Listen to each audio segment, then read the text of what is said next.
Yang paling penting saya ingin menanyakan beberapa hal, terutama dengan nanti pelaksanaannya seperti apa. Dalam rangka kita memiliki sebuah kecepatan untuk mencegah, memutus rantai penyebaran dari COVID-19. Kemudian juga pentingnya kerjasama antara pusat dan daerah, sehingga komunikasi antara pusat dan daerah betul-betul harus selalu dilakukan, sehingga semuanya kita memiliki satu visi, memiliki satu garis yang sama dalam menyelesaikan COVID-19 ini. Yang kedua, yang berkaitan dengan pembebasan bersyarat napi, ini dihubungkan dengan COVID-19.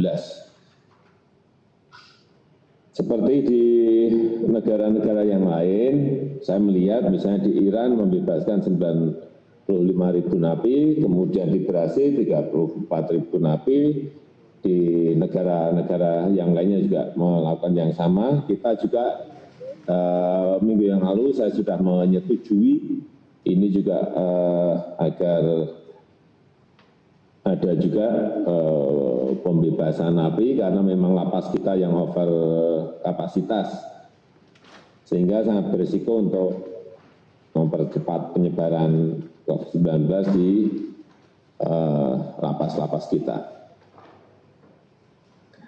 Tetapi tidak bebas begitu saja, tentu saja ada syaratnya, ada kriterianya, dan juga pengawasannya. Saya hanya ingin menyampaikan bahwa mengenai napi koruptor tidak pernah kita bicarakan dalam rapat-rapat kita. Jadi mengenai PP 99 2012 tidak ada, perlu saya sampaikan, tidak ada revisi untuk ini. Jadi pembebasan untuk napi hanya untuk napi pidana umum.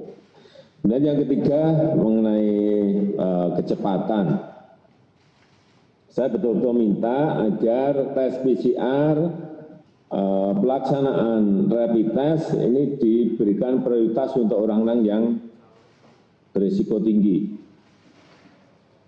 Baik itu dokter dan keluarganya, sekali lagi untuk yang PDP, untuk yang ODP, dan sekali lagi kecepatan pemeriksaan di laboratorium agar didorong lagi, ditekan lagi agar lebih cepat, dan kita harapkan dengan kecepatan itu kita bisa mengetahui siapa yang telah positif dan siapa yang negatif. Kemudian juga kecepatan mengenai pengadaan dan distribusi APD, alat-alat kesehatan yang dibutuhkan rumah sakit akan juga menjadi perhatian.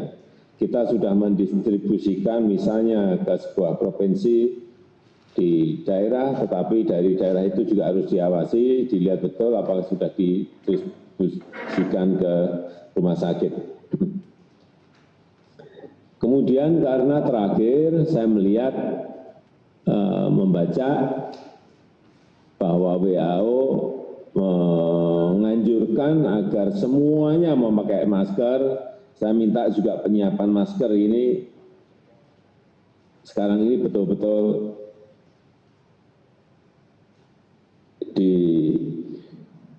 disiapkan dan diberikan kepada masyarakat, karena kita ingin setiap warga yang harus keluar rumah itu wajib memakai masker, karena di awal WHO menyampaikan dulu bahwa yang pakai masker itu hanya yang sakit, yang sehat enggak. Tapi sekarang enggak, semua yang keluar rumah harus pakai masker. Dan yang keempat, ini yang berkaitan dengan berita mengenai yang terjadi di negara-negara lain. Ini juga perlu disampaikan kepada publik, biar publik juga memiliki sebuah wawasan bahwa sekarang ini sudah 207 negara yang terdampak.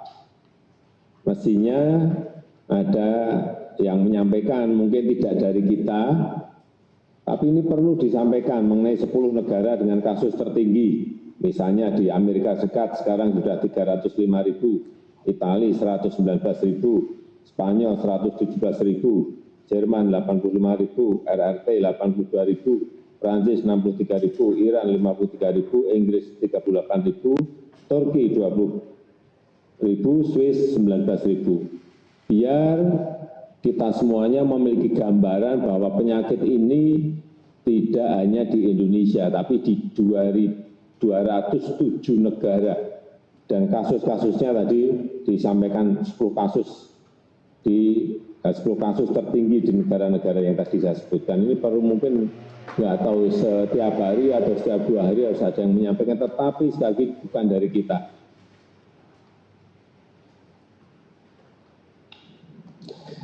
Kemudian yang keempat, saya minta diupdate berapa persen kabupaten, provinsi, dan kota yang telah melakukan kegiatan realokasi anggaran dan refocusing APBD, karena ini penting sekali, jangan sampai ini kita juga terlambat, terutama yang berkaitan dengan jaring pengaman sosial, agar segera bisa dinikmati oleh masyarakat.